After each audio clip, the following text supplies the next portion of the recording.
Hi friends, இப்ப இருக்கிற காலங்கள்ல நோய்களால அவஸ்தப்படுறவங்களோட எண்ணிக்கை அதிகமாகிக்கிட்டே இருக்குது. சாப்பிடுற உணவு, மன அழுத்தம் காரணமா பல நோய்கள் வந்துகிட்டே இருக்குது. கொஞ்சம் நோய்களை சரி பண்ற சக்தி நம்ம கிட்ட தான் இருக்குது.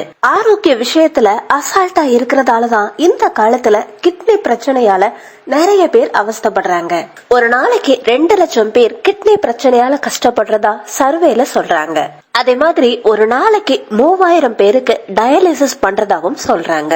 நம்ம இந்தியால கிட்னி பிரச்சனையால கஷ்டப்படுறவங்களோட எண்ணிக்கை நாளுக்கு நாள் அதிகமாகிக்கிட்டே இருக்குது. கிட்னி ப்ராப்ளம் அதிகமா முத்தி போனதுக்கு அப்புறமா நிறைய பேர் ட்ரீட்மெண்ட்டுக்கு போறாங்க. நம்ம இதுல முக்கியமா ஞாபகம் வச்சுக்க வேண்டியது என்னன்னா, prevention is better than cure. அதாவது வருமுன் காத்தல் நன்று. சோ ஃப்ரெண்ட்ஸ், இன்னைக்கு இந்த வீடியோல டாப் 10 கிட்னி ஃபெயிலியர் சிம்டம்ஸ் என்ன அப்படிங்கறத தெரிஞ்சுக்கலாம். சிறுநீரோட கலர் மாறினாலோ, இல்ல சிறுநீர்ல ஸ்மெல் அதிகமா இருந்தாலோ, மூட்டுகள்ல வீக்கம் அதிகமா இருந்தாலோ கிட்னி பிரச்சனை இருக்க வாய்ப்பு இருக்குன்னு டாக்டர் சொல்றாங்க.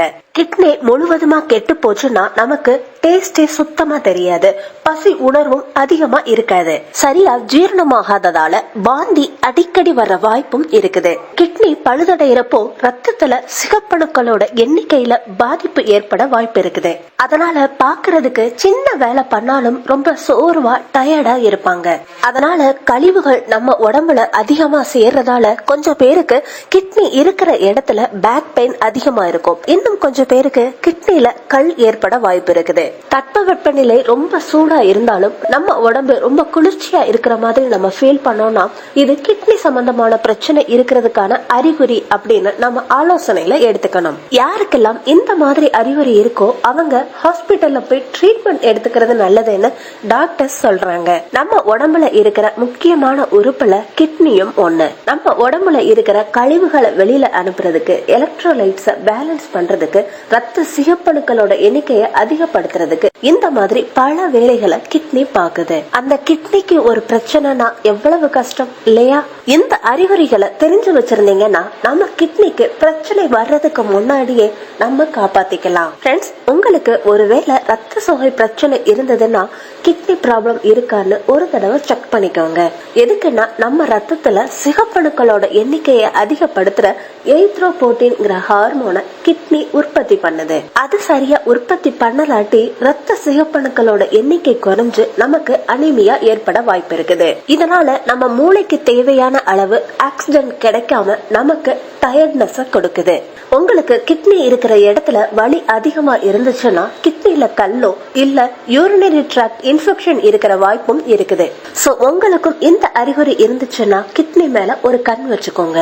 தொடர்ச்சியா நம்ம ஸ்கின் மேல இரிட்டேஷன், இன்ஃபெக்ஷன் வந்துகிட்டே இருந்ததுன்னா கண்டிப்பா நம்ம கவனிச்சுக்கணும். தொடர்ச்சியா சிறுநீர் வர்றது, இல்ல வரவேண்டிய நேரங்கள்ல வராம இருக்கிறது, சிறுநீரோட கலர் மாறுறது, இது எல்லாமே கிட்னி கெட்டு போக ஆரம்பிக்குது அப்படிங்கறத சொல்லாம சொல்லுது.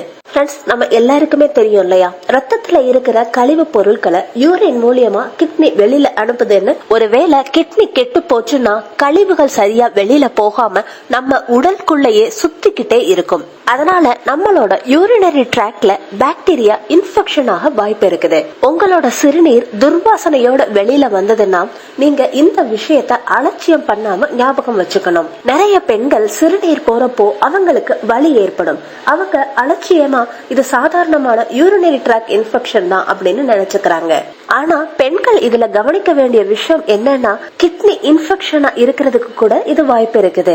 இந்த இன்ஃபெக்ஷன் சிறுநீர் போற பாதையில அடைப்பை ஏற்படுத்துது. அதனால ரத்தம் சிறுநீரோட கலந்து சிறுநீர் வர்ற பாதை வழியா வெளியில வரும். உங்களுக்கு யூரின்ல பிளட் வந்துச்சுன்னா கண்டிப்பா அஜாக்கிரதையா இருக்க கூடாது, உடனடியா டாக்டரை பார்க்கணும். உங்களுக்கு அடிக்கடி ஜுரம் வந்துச்சுன்னா இதையும் ஒரு சிம்டமா எடுத்துக்கணும். மேல சொன்ன அறிகுறியில ஏதாவது ஒரு அறிகுறி உங்களுக்கு தொடர்ச்சியா இருந்துகிட்டே இருந்ததுன்னா நீங்க கிட்னிய ஒரு தடவை செக் பண்ணிக்கிறது நல்லது. ஓகே ஃப்ரெண்ட்ஸ், இந்த வீடியோ இன்ஃபர்மேட்டிவா இருந்ததுன்னா உங்க ஃப்ரெண்ட்ஸுக்கும் இந்த வீடியோவை ஷேர் பண்ணுங்க.